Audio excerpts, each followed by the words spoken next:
And we welcome you into episode 2 of the 2021 Best Podcast Available, presented by our great friends at Key Private Bank.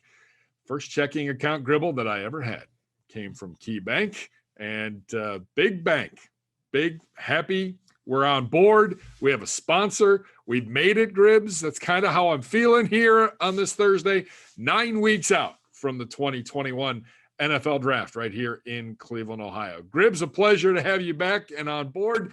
The snow is melting, life getting back to normal, and our city doesn't look like the Hoth scene out of Star Wars. Yeah, it really is. I feel like we're turning a corner. I feel like we're getting closer and closer. February always flies by because you're like making plans and you've set due dates on things and you're like, oh, that thing's due in March. Like, it's no big deal. And then all of a sudden you're like, wow, next Wednesday, that's like March 3rd. Yeah, that sneaks up in a hurry. So I'm adjusting well. The thaw is beautiful. I feel like we've had snow on the ground for the last 4 months. The one thing I'm missing is the road trip. I think that's where this is going to drag a little bit. We're just going to have to keep filling the space with mock drafts, our opinions that are, somewhat educated, somewhat not educated, but we'll keep learning more and more just so we can be educated enough on time to be wrong on draft day. There you go. Exactly. Coming up on the program today, Ryan Wilson, draft guru for CBSSports.com, will join us. We've got a mock draft to look at from Sports Illustrated that is a little interesting and does have us making a major move up into the middle of the first round. We'll get Gribb's thoughts on that. We'll talk a little bit more about what should have been Combine Week in Indianapolis as well. We're a few weeks out from free agency. The franchise tags can now be applied, Gribbs, and it'll be interesting to see what a lot of teams do. I think every team's waiting to see what that salary cap will come in at and where we'll be. We know what the basement is for the salary cap, but how high it could get, how little it's going to grow. I think a lot of teams waiting to see how that looks before applying those free those tags, whether it's a transition tag, whether it's a franchise tag. We're also starting to see from a draft standpoint, we're starting to get this pro day schedule in. And with no combine, the pro days are going to be pretty important this year. And we talked a little bit about that last week. Some notable pro days already: March 11th, Clemson; March 12th, Oklahoma; the 23rd of March, Alabama; late March, March 30th, Ohio State; March 31st, Florida, Notre Dame, and LSU. What pro day are you most interested in, my friend? Well, I'm just sticking with the guys that are getting projected towards the Browns because, Trevor Lawrence, I've seen him throw plenty of passes. I know he's going to go number one. I don't need to watch Clemson's pro day. But the guys, the two that stood out to me on this list that you sent, I think March 23rd, Alabama, that stands out to me. One, because it's going to be covered by everyone, and there's a lot of players there, and we'll get to see all sorts of the top guys get measured and do all sorts of stuff. But Christian Barmore, the defensive tackle out of there, he's someone that's been linked to the Browns in a number of these mock drafts. Some people believe he is the best defensive tackle in this year's draft, and that this is a weird defensive tackle class where you could get the best defensive tackle at number 25. Usually that doesn't happen, but that's more reflective of the class itself. And Barmore is an interesting prospect because he's someone that did not really kind of show up until the second half of his career, basically. So, or the second half of his final season in Alabama. He's a redshirt sophomore. So he's part of the pipeline there. There's good bones. There's good bloodlines at Alabama with the defensive linemen. So you wonder if you can get someone who's really on the ascent, because he was a defensive MVP in the national championship. Someone that could really be a potential game wrecker, a young player that could help your defensive line. So that's one I'm watching. And then the second one is Notre Dame's with linebacker Jeremiah Owusu-Koramoah. He's an athletic freak. A 215-pound linebacker. We'll see. He's been mocked to the Browns a bunch of times by a bunch of different analysts, and someone where the coverage skills at that linebacker position could be so huge for the Browns. It's an area that they've struggled in basically since I've been with the Browns, is to have linebackers that can cover. That's the future of the NFL, and I think he is a player that is reflective of the future of the NFL, and that we're even talking about a 215-pound linebacker going in the first round. So when you're looking at these pro days, and the NFL has been working with a lot of these colleges to kind of implement a system across the board where NFL scouts can get a true feel for what these guys can or can't do. And it's up to the colleges if they want to go along with it or not. But the colleges are trying to showcase their guys in the best possible light. Uh, March 30th, March 31st for some of these big colleges. I mean, that's weeks away from the NFL draft. These pro days are really backing up toward the end of March and almost into April. Is that concerning at all if you're an NFL team that's scouting some of these guys? I mean, I don't know if it's concerning because we always hear about how these are the final checks in the boxes for stuff that you probably already know. And maybe this eliminates the John Rosses of the NFL draft process. I mean, maybe this eliminates what happened with, what was it, Orlando Brown a couple of years ago at the Ravens, where he just had a wretched combine and then kind of fell in the draft. And then, hey, it turns out he's a really good NFL player. So maybe that's something that gets eliminated by this, but because I think the interviews are so important, I don't think that'll hold up the interview part of the schedule. I honestly think it's more reflective of kind of where we are as society right now. Whenever you have the ability to pick a later date, whether it be a wedding, whether it be a party you're trying to throw, or a meeting, and you want it to be as normal as possible, I feel like you're grabbing onto that latest possible date. And I think that you see those big schools are like, they probably looked at the schedule and they're like, when can we do this at the latest possible time? Not only to maybe have the most normal atmosphere, but also get some of our guys healthy. You look at Ohio State, they played it up to the last game of the season. You see Alabama's later there as well. They won the whole thing. So getting some of these players healthy and knowing that this is their one shot to do all this stuff, I think that plays into it as well. Yeah, I definitely think, and again, we're still adding pro days. I mean, there are a lot of colleges that still haven't announced their pro days yet. These are just some of the big ones, but there's a lot of schools still. And we're seeing a lot of schools that, a lot of times, like a Bowling Green or an Ohio, maybe they don't have their own pro day, but they get to send their guys to the Ohio State pro day. They tag along with Ohio State. Now you're seeing a lot of the MAC schools having their own pro days, and a lot of colleges really trying to showcase all of their guys. And there's only so many places you can go. There's only so many Zooms you can do at one time. And I think the days are running low on being able to get all of those pro days in and get to watch all of that tape on those guys. Well, how about the extra dynamic of it's a small portion of your draft pool, but the FCS is playing football right now. Sure. I got to see a little bit of Coach Prime's debut at Jackson State this past weekend. And my buddy Ross Dellinger was down there for that. He covered it, and Jackson State's put some players in the NFL, and I don't know what their situation is this year, but there's going to be some NFL players playing some games in this winter and spring. A school like Jacksonville State, which is a big school in the FCS, they're set to play 20 games in the year 2021. I mean, it's nuts, but everyone kind of scoffed at the idea of spring football. Well, the FCS is pulling it off, and they're going forward with it for a little bit here. So that'll throw another wrinkle in it. And for those guys that are probably a small portion of the draft pool, they're probably just hoping they don't get hurt, but they can maybe impress some teams for these later rounds.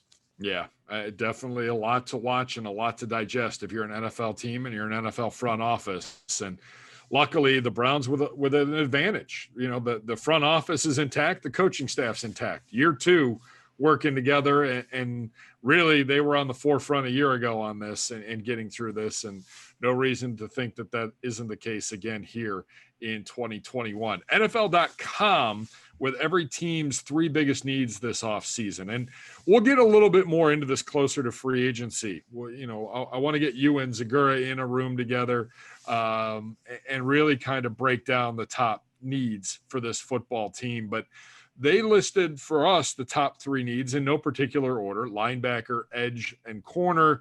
Do you agree, disagree with those three? Not in any order. We're not going to put them in an order yet, but do you agree, disagree?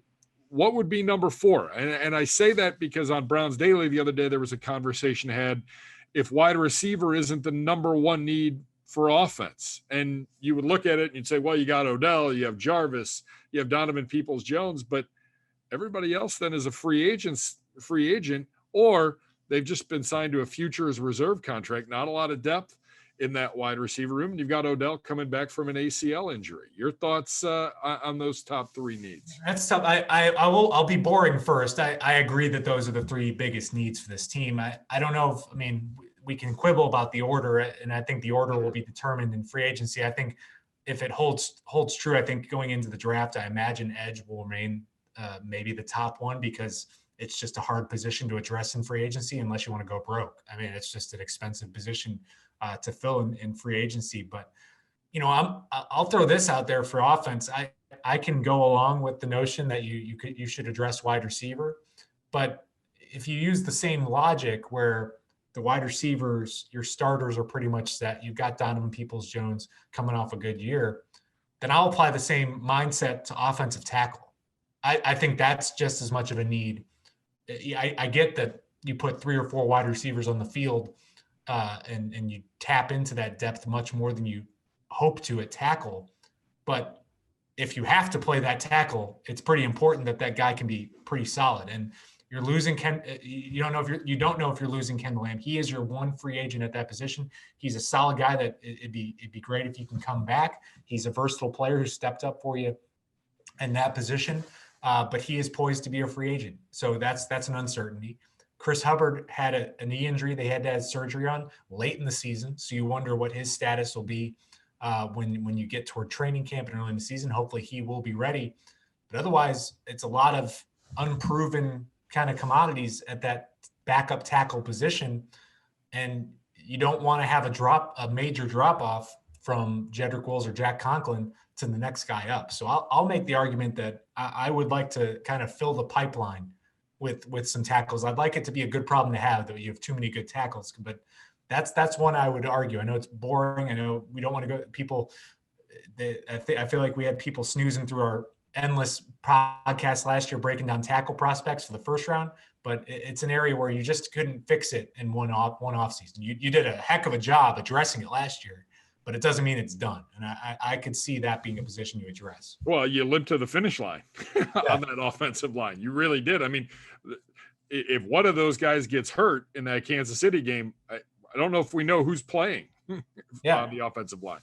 I mean, you saw how valuable, as brief as it was, where Nick Harris had to step in. I mean, and he had to play a position that's not even his top position. So I would like to add a body or two where their first position is tackle. I'm confident there are some interior linemen that could play tackle in a pinch. I mean, I'm sure Michael Dunn can do it. Blake Hance, I'm sure those guys could. They've stepped up. They've had to do it. But I would like some more true tackles in the pipeline if you don't bring back Kendall Lamb. All right. So that's a look at some of the big stories that are making news this week as it pertains to the NFL draft. Now just 9 weeks away from more on the draft. He's one of the better NFL draft experts around the NFL, Ryan Wilson from CBSSports.com and the Pick Six podcast. He sat down with us, some great insight on the defensive side of the football as it pertains to the draft, what he thinks about the Browns pick at 26 and who may or may not be a good fit right there, and the draft as a whole, and putting together a mock draft in a year of a pandemic when there is no NFL combine. Ryan Wilson with Andrew Gribble and myself, presented by Key Private Bank. Have a watch and have a listen. And here on the best podcast available, presented by our great friends at Key Private Bank, Jason Gibbs alongside Andrew Gribble. Happy to be joined by the draft guru for CBS Sports, CBS Sports HQ. You can see him on, you can hear him on the Pick Six podcast, all over CBS Sports properties. Ryan Wilson joins us here on the best podcast available. Ryan, appreciate a few minutes of your time. And we were talking about it just before we started taping this. And it sucks not being in Indianapolis this week and not being at the NFL Combine. Yeah, absolutely, Jason. And it's funny. One of my coworkers texted me a picture from the Indy airport from a year ago. He said, yeah, this was 12 months ago. And it feels like I was telling you And Andrew, it feels like it was like 10 years ago. It's been so long. And I know there are plenty of other things that we should be worried about, but I feel like we're coming out of this thing. And I hope, like, I don't know what's going to happen with the draft in Cleveland. I would love to be there as part of work. I don't know if we're going to get to that point, but I feel like that's right around the time, maybe a little bit after that, things will start to feel normal. Hopefully we'll have off-season workouts and, of course, training camps, and hopefully fans will be back in the stands in September for the 2021 season. But man, it was a long year, longer for some people, obviously, in terms of losing loved ones and all and stuff like that. But it's been a long year for people who have, as you mentioned, been out of the, not been able to go to work, not been able to see your coworkers. So I feel like we're turning a corner, and hopefully, things will quote unquote feel close to normal in the next few months and maybe even sooner. Ryan, how is this going to affect how you formulate your mock drafts over the next month and a half without having that big checkpoint with the combine? Yeah, one of the great things for me about the combine and working for CBS Sports is that we were able to talk to the players. We probably talked to 50 to 100 kids last year who would come on set and spend 5 to 10 minutes with us. And as a draft guy, I could ask them questions that maybe they weren't getting asked by just national football media, guys who haven't been watching them play forever and didn't have specific questions. And for me, that was invaluable. I remember talking to AJ Epinesa, who ended up being the second-round pick of the Bills, the edge rusher from Iowa, about could he play inside? Because those were some questions, because he wasn't particularly twitchy, for example, to sort of get inside baseball. And he looked at me like you're looking at me now and answered the question very truthfully, and that's something you can't do. I got to talk to Justin Jefferson after he weighed in and was 200 pounds or 195, whatever it was, 6'1", 6'2", because the concern was that he was going to be short. He wasn't short. And I got to talk to him about, can he play outside? And he looked at me and said, yeah, man, I played outside 2 years ago before the 2018 season. So those are the things that are the toughest. I mean, you can talk to scouts, and scouts have seen these kids to some degree, but not to the degree that they would have in previous years. But you don't get to see them with your own eyeballs. You don't get to look them in the eye and talk to them. And you get a sense for a person and spending 5-10 minutes with them, much more so than having just watched them on tape or on broadcast television games. So that's the biggest issue. At the end of the day, it doesn't matter for me. I mean, I'm still, knock on wood, going to have a job. But it does matter for these NFL teams, and you guys know this better than I do, that you can't miss on a guy in the first and second round.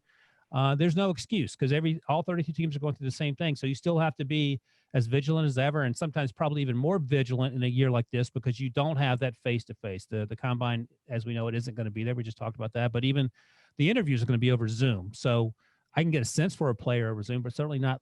You can't tell how tall he is. I mean, you can have the measurements and all that. So those are the biggest concerns, or the biggest differences, I should say, because I love being able to talk to these guys face to face and ask them questions just about the football side of things and what that meant for them and ultimately what it meant for me.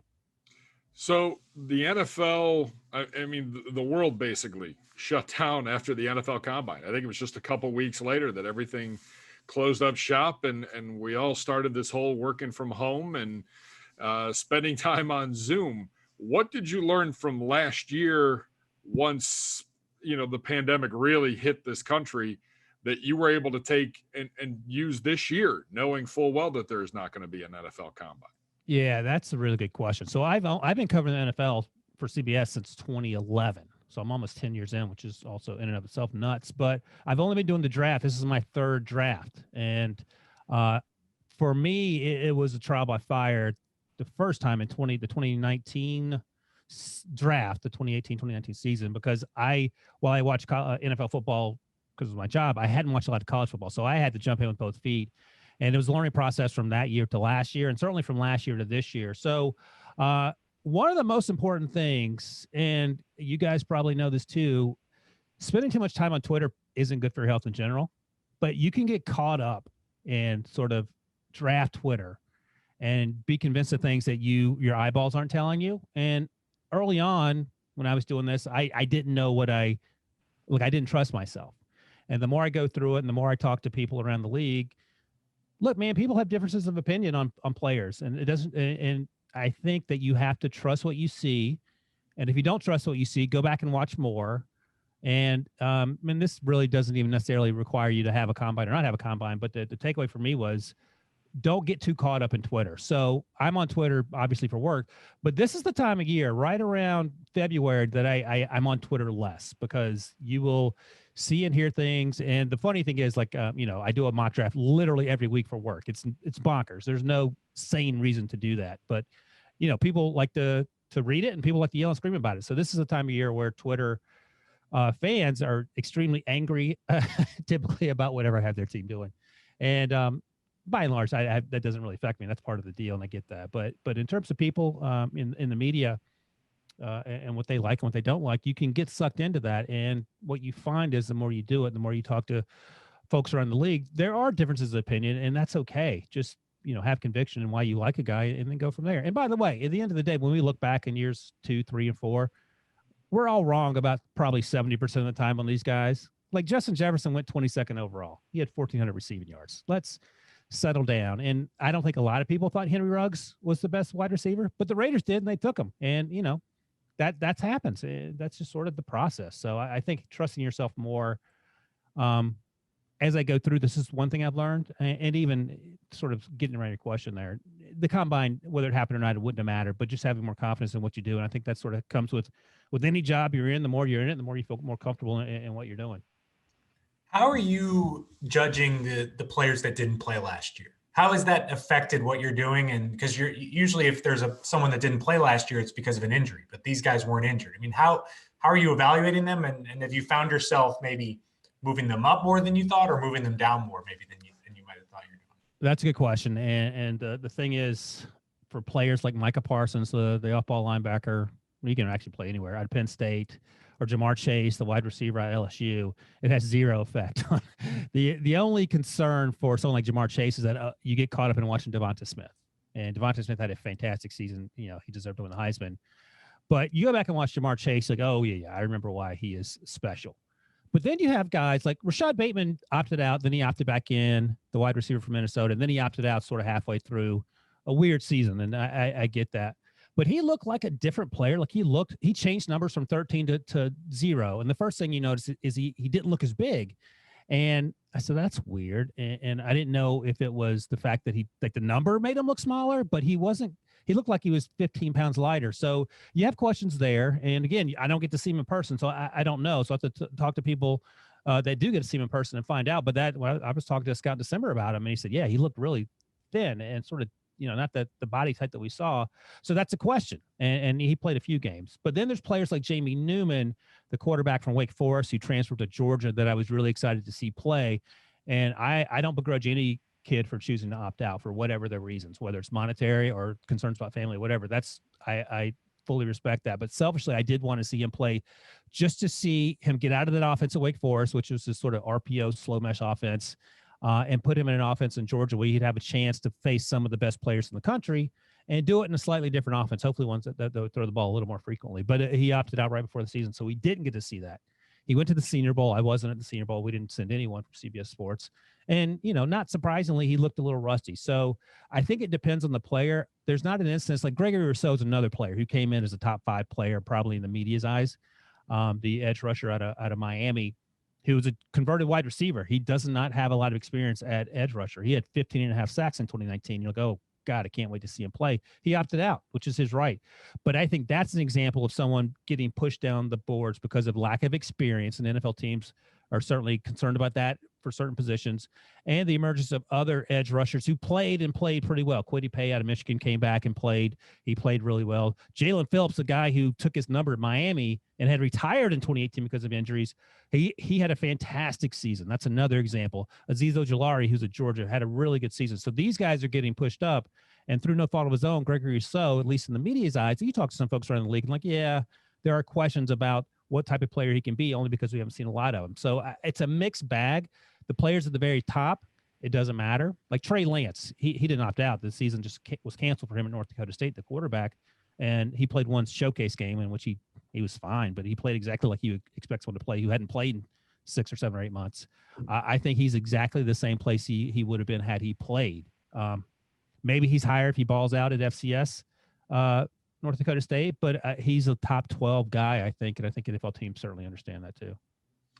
So, taking a look at this draft, and you said it yourself, I believe your 25th mock just came out, and we'll get to that coming up here in just a minute. But what are you seeing on the defensive side of the ball in terms of the positions that are the strongest? I know here in Cleveland, a lot of people are saying maybe that first pick is going to be spent on defense in some way, shape, or form. What are the strengths of this year's draft on the defensive side of the football?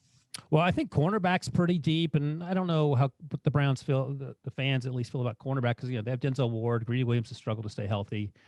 So maybe there's some concerns there, but the safety class is not deep, but it depends on how you look at the safety class.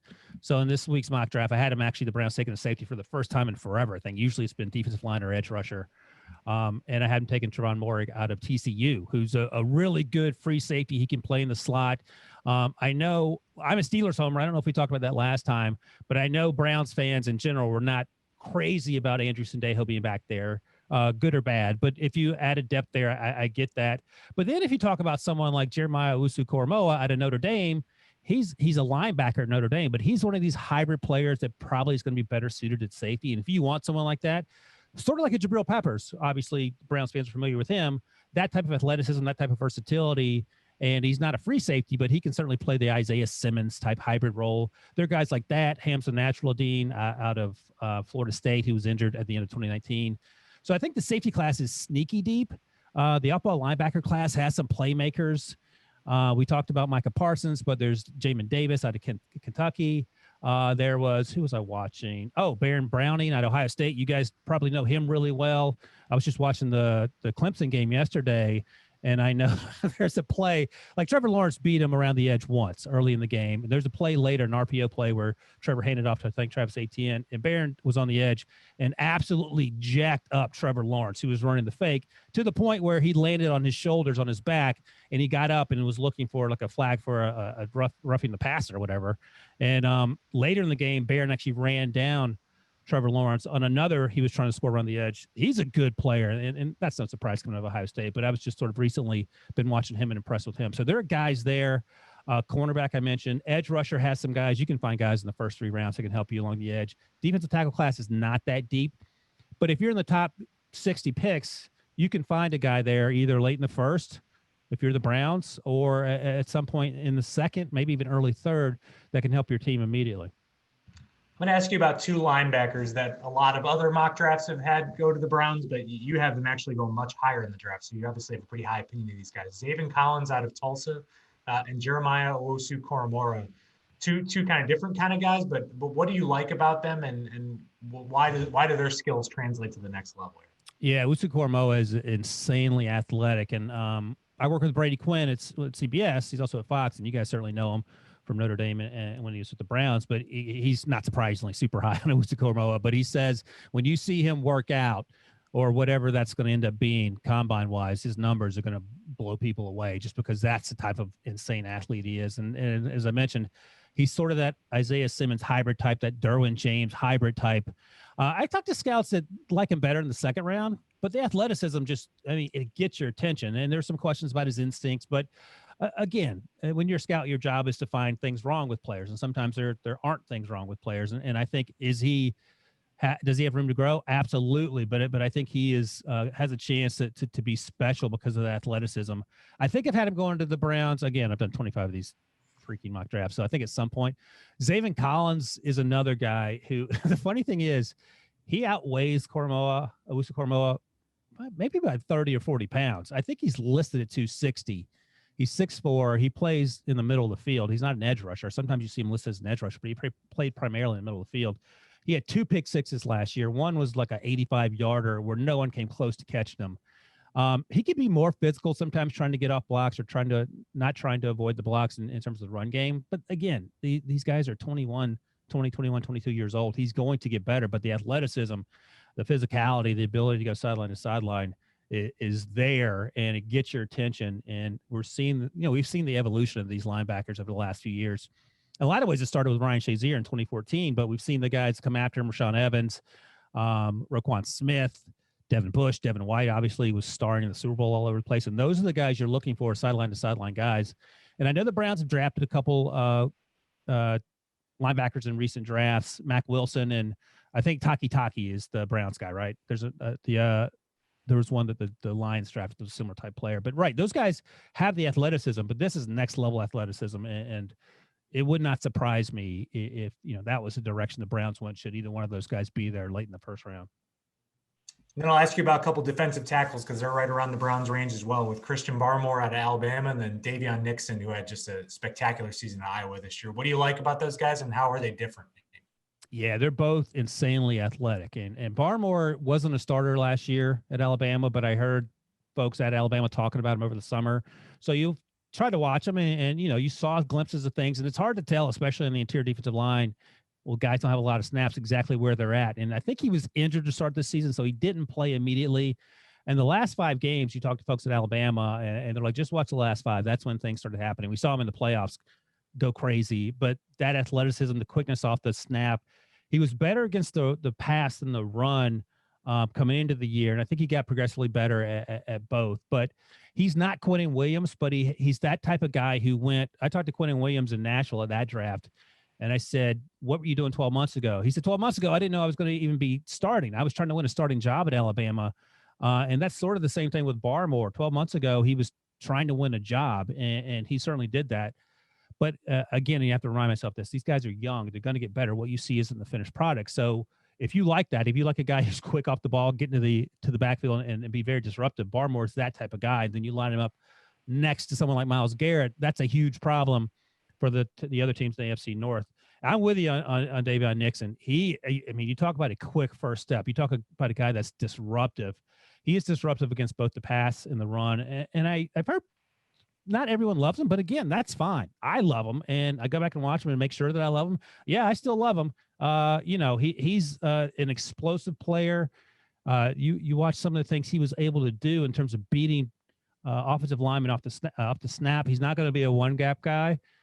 He's not a two gap guy. Excuse me. He's playing like 3-tech, and just the way he is able to move with the quickness with which he moves, given his size, is incredibly fun to watch unless you're the guy trying to block him. And I think he's a guy, again, who creates issues in gaps when guys like Myles Garrett are coming off the edge that make things incredibly hard to consistently protect the quarterback or the running back when you have just sheer physical athletes making plays. Ryan, I appreciate your time. I know that you've got to run. You've got I don't know which platform you're headed to next, but we appreciate all your time. In the final 30 seconds or so, you had 5 quarterbacks going in your top 13 in your latest mock draft, which you can find at cbssports.com, including Mac Jones. At 13, the Steelers moving up there, and everybody in the AFC North got all wide-eyed when they saw that. Do you see 5 quarterbacks going in say the top 15 this year? Yeah, and I'm a huge Mac Jones fan, and a lot of people in the media aren't, and that's okay. Like I said, that's the hill I'm going to die on. Mac Jones and that Potbelly is. That's the hill I'm dying on. And it's funny because, like I said, I'm a Steelers fan, and I work with Browns fans and Bengals fans, and I actually asked both of them the other day, do you want Roethlisberger to come back or not? And they both, without hesitation, said yeah. So this is clearly great news for the rest of the AFC North. I'm not crazy about him coming back, but no one asked me before they decided to what looks like to bring him back on a cheaper deal, and we'll see. I think it stunts the movement forward of that organization in terms of the quarterback. Does it preclude them from taking a quarterback and trading up? No, I don't know if they'll do it. I mean, they have a ton of needs and no cap space to do it. But I do think all 5 quarterbacks go in the top 15. I'm going to be interested to see what happens at number 2. I mean, we've heard some talk that Trevor Lawrence isn't number 1 on everyone's board. All right, well, we'll see. I'm pretty sure he is, but that's fine. We can talk about it. That's something to do. But I want to see what happens at number 2 with the Jets. Are they going to roll with Zach Wilson or Justin Fields? Are they going to trade down and stick with Sam Darnold? And to me, that's where things get interesting. And it gets interesting in a hurry because, again, you can take Zach Wilson, but then there's Justin Fields. And does a team like the Falcons want Justin Fields? What are the Eagles going to do at 6? I mean, they got rid of Carson Wentz and Doug Peterson. I don't know what their plan is. Is it Jalen Hurts, who was good and bad last year? I don't know. And I mentioned Trey Lance. I think Trey Lance is going to be good, but again, you can't force a kid to play in 2021 when he played 1 game against Central Arkansas last year. And the year before that, he played in a super run heavy offense, but physically he does everything you want these young, fast, physical, athletic quarterbacks to do, strong armed. So, yep, all 5 in top 15. I don't think a Kyle Trask or Davis Mills out of Stanford sneaks into the first round. I would actually be shocked if that happens. But I do feel pretty comfortable about teams moving up into the top 15 to get all these 5 quarterbacks. Ryan, appreciate the time. Continued success. Look forward to seeing you on CBS Sports, various platforms, and, of course, reading all your stuff that you do such a great job with on cbssports.com. Continued success, and we'll talk with you soon, and hopefully we'll see you in Cleveland here in a couple months. Absolutely. That would be fantastic. Jason, Andrew, thank you so much. Thanks to Ryan Wilson, NFL draft guru for cbssports.com, and you can also check him out on the Pick Six podcast. Appreciate his time and insight here. We are presented by our good friends at Key Private Bank. I'm Jason Gibbs alongside Andrew Gribble. Gribbs, your big takeaways from Mr. Wilson's appearance here on the BPA. I'm getting myself feeling a little bit better about the options that the Browns have on the defensive side of the ball. And I brought that up because I think 2 of the guys that a lot of other people think that are going to the Browns, he thinks are going way higher. And the guy at Notre Dame, Owusu Koramoah, he is the most intriguing guy in my eyes because he played linebacker at Notre Dame, but he only weighs 215 pounds. And that's not, I mean, maybe it's big enough for the NFL, but just a super athlete who could potentially do some hybrid stuff. But at the same time, do you already have that in Grant Delpit? And so it's a big question, but, and another question is, do the Browns even think about linebacker in the first round? So it's getting more and more realization, getting more up to speed on some of these players. And I think the one thing that stands out with all these defensive players that have been linked to the Browns is that they've either opted out or they had huge seasons last year. And so there's like almost no in between. So I will say for folks at home, the guy he has going to the Browns, Xavien Nixon out of Iowa, Google his interception return for a touchdown last year against Penn State, I believe. It's one of the most athletic things I've ever seen a defensive tackle do in my life. Steps in front of the screen pass, runs down the sidelines, jukes the quarterback, and then keeps running and outruns everyone to the end zone. You don't see many 71-yard interception return for touchdowns by defensive tackles, but Xavien Nixon had one of those. So I wouldn't be opposed to that pick at number 26. Well, and he mentioned it, like defensive tackle, if you're going to get one, it has to be early in the draft. He said if you can use one of your picks in the first 60, if you have a couple picks, well, we have a couple picks. So, I mean, obviously that is an option, edge rusher. And of course, he was pretty high on the corners in this draft, saying it's a pretty deep class as well. Yeah, and I think with defensive tackle, it's going to be one of those things where we might reevaluate where we stand on that position after free agency. Because if you lose Larry Ogunjobi and really don't do much in free agency at that position, all of a sudden it becomes a pretty big need. But if maybe you bring back Larry, maybe you add a couple guys, then all of a sudden defensive tackle, considering you've got Sheldon Richardson, you got Jordan Elliott in the pipeline, Andrew Billings coming back, maybe then it doesn't seem as necessary to go for a defensive tackle in the first round. So a lot to be determined here in the next couple months. All right. So we did talk about Ryan Wilson's mock draft. He thinks 5 quarterbacks going in the top 15, which is great because that just pushes the talent pool back towards us and allows guys to fall. And I hope that 5 quarterbacks go. I think it's a little bit of a stretch, though. Yeah, let me tell you, I would really enjoy the Pittsburgh Steelers bringing back Ben and then getting a quarterback in the first round. I don't think that's what he's signing up for. I don't think that's what he's taking a pay cut for. That to me would just be the most enjoyable scenario possible. Granted, I don't think it's going to happen, and I honestly wouldn't feel great about them getting Mac Jones for the future. But for that 1 year of entertainment, I would very much value it. But I do think we've gotten maybe a little bit silly with the quarterback discussion where we're now saying Trevor Lawrence isn't number 1 on everyone's board. Yeah. I'm not there yet.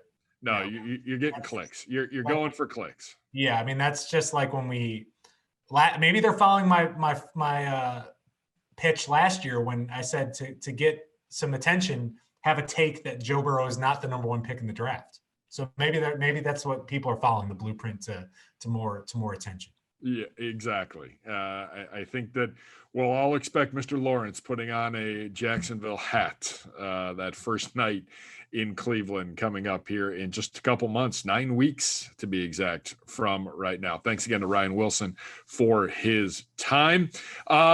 Combine was supposed to be this week. You and I talked about it last week a little bit, but I got to ask, what's the favorite restaurant? What's the place to go in Indy for one meal? Well, I think we're going to have the same answer here because we always end up at this place together a lot of the times. And it's Iaria's, the old school Italian place. It's not off the beaten path. It's like a mile and a half outside the city. But when you're walking everywhere, all of a sudden it feels like a big deal to get a ride out there. But it's a must go every single time. I'm pretty sure that restaurant has not changed one bit in the last 30 or 40 years. It's the exact same thing. If you're sick and tired of kind of the newfangled Italian, Iaria's is the old school Italian that you grew up with and know and love so well. I will say, I do think it goes back and forth with me for the second with St. Elmo's, because obviously it's the one restaurant you associate with Indianapolis. Then I feel like everyone became too cool for St. Elmo's. Like that became like the touristy destination of your Indianapolis trip. But now after missing the Combine this year, I'm excited to go back to St. Elmo's next year. I want the full touristy experience. I want the shrimp cocktail, everything like that. When we're back at the Combine, I don't care if people are judging me and thumbing their noses at me. I'm going to the simplest places, and that's St. Elmo's. You can't go wrong with a shrimp cocktail from St. Elmo's, and you can't go wrong with a cannoli from Iaria's to close out your evening there. Is it Nano? What? Nada. Yeah. Why did I think Nano? Why did I think that? The only thing that came into my mind. That's a solid third. It's a nice little taco option. Yeah, it's good. It's a good location, good option there. I think they've got a location. I think I've been to one in Cincinnati as well. So you can hit the spots as well outside of Indianapolis. But yeah, I mean that we end up there every year at some point. Yeah, there's certain restaurants you just know that you're going to go to when you're in Indy, and we are definitely missing that city this week. And I know they're missing the NFL draft. I know they're going to get the NCAA tournament there, and all the people that are coming in for that, not necessarily fans, but teams and administrators and a limited number of fans. But I know that the NFL and the draft and the Combine is good for Indy, and Indy is good for the NFL and the NFL Combine. So here's to being back there 1 year from now. This week's mock spotlight, picked one out. I found one, SI.com, Zach Patra, author of the Draft Bible for Sports Illustrated. Not going to lie, I had not heard a lot about Zach, but I read his mock draft and I felt like it was up for discussion on today's best podcast available. He has Cleveland trading up, not trading out, trading up to pick 14 in a trade with Minnesota, giving up pick 26, 59, which is our second rounder, and a second rounder next year to draft defensive end Kwity Paye out of Michigan, one of the better defensive ends in this year's draft, he says.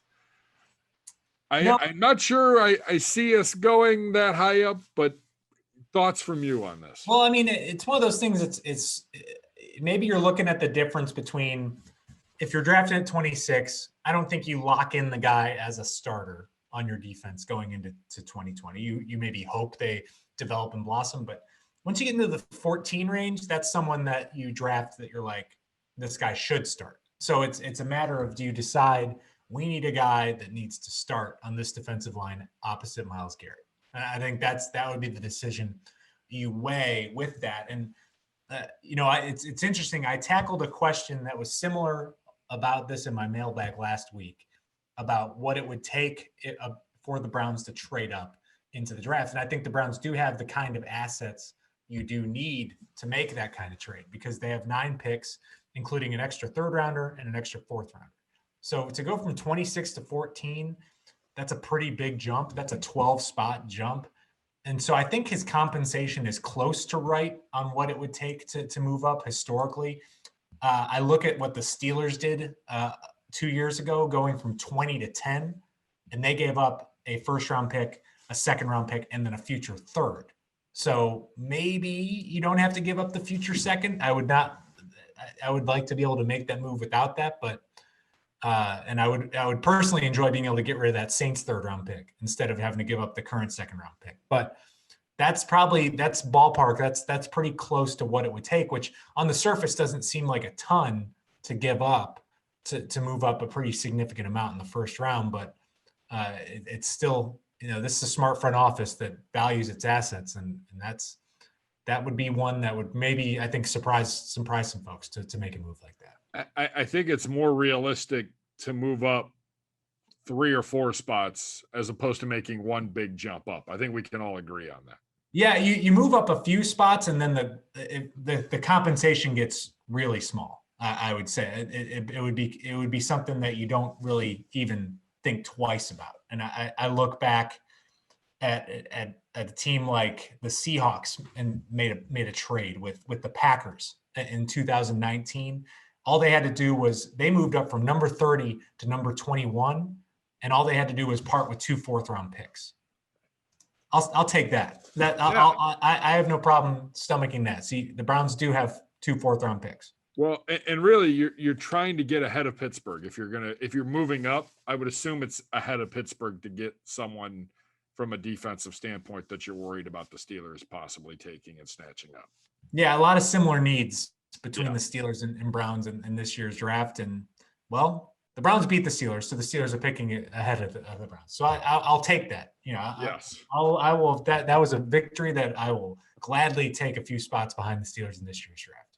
Yeah, something to watch, whether the Browns will move up. Maybe they move out of the first round. But it could make for an interesting night number 1 here in Cleveland, of all places, as well. 9 weeks from today. That's going to wrap up episode 2 of the best podcast available, presented by our great friends at Key Private Bank.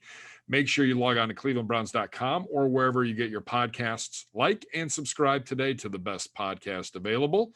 Also, check us out on YouTube. You can watch us, youtube.com/Browns. Thanks to Ryan Wilson from CBSSports.com for all of his insight today. Thanks to Jeff McDaniel for all of his hard work behind the scenes. For Andrew Gribble, I'm Jason Gibbs. Thanks for watching. Thanks for listening to the best podcast available, presented by Key Private Bank.